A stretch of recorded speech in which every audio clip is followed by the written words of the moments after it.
अर्जुन ने कहा, हे कमल नयन, मोक्षदा एकादशी की व्रत की कथा सुनकर मैं धन्य हो गया। अब हे मधुसूदन, आप मुझे पौष मास के कृष्ण पक्ष की एकादशी की महिमा बताने की कृपा करें। उस एकादशी का क्या नाम है? उस दिन किस देवता की पूजा होती है और उसके व्रत का क्या विधान है? मुझ पर कृपा करते हुए ये सब आप मुझसे विस्तार पूर्वक बताइए। तो अर्जुन की जिज्ञासा सुनकर श्री भगवान ने कहा, हे कुंती पुत्र, तुम्हारे प्रेम के कारण मैं तुम्हारे प्रश्नों का विस्तार सहित उत्तर देता हूं। इस एकादशी का महात्म्य सुनो। हे पार्थ, इस एकादशी के द्वारा भगवान विष्णु को शीघ्र ही प्रसन्न किया जा सकता है। पौष माह की इस कृष्ण पक्ष की एकादशी का नाम सफला है। इस एकादशी के आराध्य देव खुद नारायण भगवान हैं। इस एकादशी के दिन श्रीमन नारायण जी की विधि के अनुसार श्रद्धा पूर्वक पूजा करनी चाहिए। हे अर्जुन, इसे सत्य जानो कि जिस तरह नागों में शेषनाग, पक्षियों में गरुड़, ग्रहों में सूर्य चंद्र, यज्ञों में अश्वमेध, देवताओं में भगवान विष्णु श्रेष्ठ हैं, उसी प्रकार व्रतों में एकादशी व्रत श्रेष्ठ है। हे अर्जुन, एकादशी का व्रत करने वाले व्यक्ति भगवान श्री हरि को अति प्रिय हैं।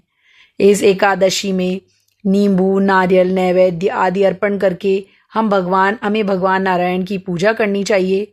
मनुष्य को 5 सहस्त्र वर्ष तपस्या करने से जिस पुण्य का फल प्राप्त होता है ना, वही पुण्य श्रद्धा पूर्वक रात्रि जागरण सहित सफला एकादशी का उपवास करने से मिलता है। तो हे कुंती पुत्र, सफला एकादशी की अब कथा तुम ध्यान से सुनो। प्राचीन समय में चंपावती नगरी में महिष्मान नाम का एक राजा रहता था। उसके 4 पुत्र थे। उसका सबसे बड़ा लुम्पक नाम का पुत्र महापापी और दुष्ट था तथा वैश्याओं के यहाँ जाकर अपने पिता का धन व्यय किया करता था। देवता, ब्राह्मण, वैष्णव आदि सुपात्रों की निंदा करके वह अति प्रसन्न होता था। सारी प्रजा उसके कुकर्मों से बहुत दुखी थी, परंतु युवराज होने के कारण सब चुपचाप उसके अत्याचारों को सहन करने को विवश थे। किसी में भी इतना साहस नहीं था कि कोई राजा से उसकी शिकायत करता, परंतु बुराई अधिक समय तक पर्दे में नहीं रहती। एक दिन राजा महिष्मान को लुम्पक के कुकर्मों का पता चल गया। तब राजा अत्यधिक क्रोधित हुआ और उसने लुम्पक को अपने राज्य से निकाल दिया। पिता द्वारा त्यागते ही लुम्पक को सभी ने त्याग दिया। अब वह सोचने लगा कि मैं क्या करूं, कहाँ जाऊं। अंत में उसने रात्रि को पिता के राज्य में रुकने की ठानी, शयन करने की ठानी। वह दिन में राज्य से बाहर रहने लगा और रात्रि को अपने पिता की नगरी में जाकर चोरी और अन्य बुरे कर्म करने लगा। रात में वह जाकर नगर के निवासियों को मारता और कष्ट देता। वन में वह निर्दोष पशु पक्षियों को मारकर उनका भक्षण किया करता था। किसी रात जब वह नगर में चोरी आदि करते पकड़ा भी जाता तो राजा के डर से पहरेदार उसे छोड़ देते थे। कहते हैं कि कभी कभी अनजाने में भी प्राणी ईश्वर की कृपा का पात्र बन जाता है। ऐसा ही कुछ लुम्पक के साथ भी हुआ। जिस वन में वह रहता था वह वन भगवान को भी अति प्रिय था। इस वन में एक प्राचीन पीपल का वृक्ष था तथा उस वन को सभी लोग देवताओं का क्रीड़ा स्थल मानते थे।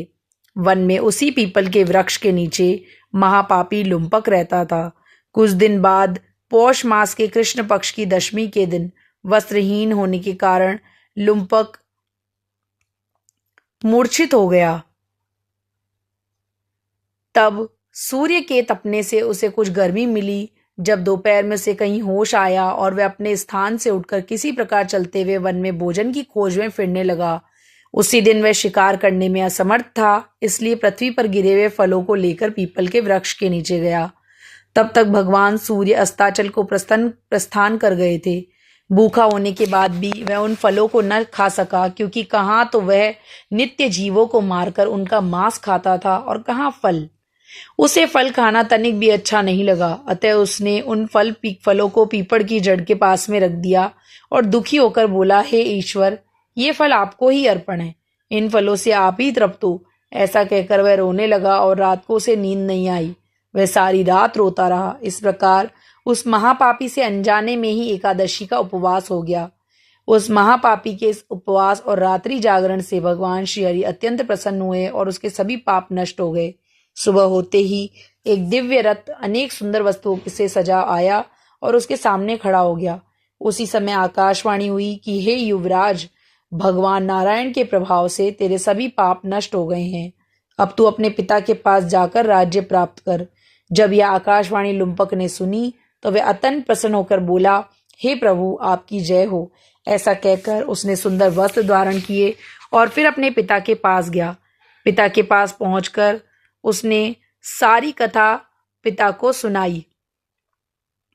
पुत्र के मुख से सारा वृत्तांत सुनने के बाद पिता ने अपना सारा राज्य तत्क्षण ही पुत्र को सौंप दिया और स्वयं वन में चला गया। अब लुम्पक शास्त्रानुसार राज्य करने लगा। उसकी स्त्री पुत्र आदि भी श्री विष्णु के परम भक्त बन गए। वृद्धावस्था आने पर वह अपने पुत्र को राज्य सौंपकर भगवान का भजन करने के लिए वन में चला गया और अंत में परम पद को प्राप्त हुआ। हे पार्थ, जो मनुष्य श्रद्धा पूर्वक व भक्ति पूर्वक इस सफला एकादशी का उपवास करते हैं, उनके सभी पाप नष्ट हो जाते हैं और अंत में मुक्ति प्राप्त होती है। हे अर्जुन, जो मनुष्य इस सफला एकादशी के महात्म्य को नहीं समझते, उन्हें पूंछ और सींगों से विहीन पशु ही समझना चाहिए। सफला एकादशी के महात्म्य को पढ़ने या श्रवण करने से ही प्राणी को राजसूय यज्ञ के समान फल प्राप्त होता है। बोलिए श्री विष्णु भगवान की जय। बोलिए श्री एकादशी मैया की जय।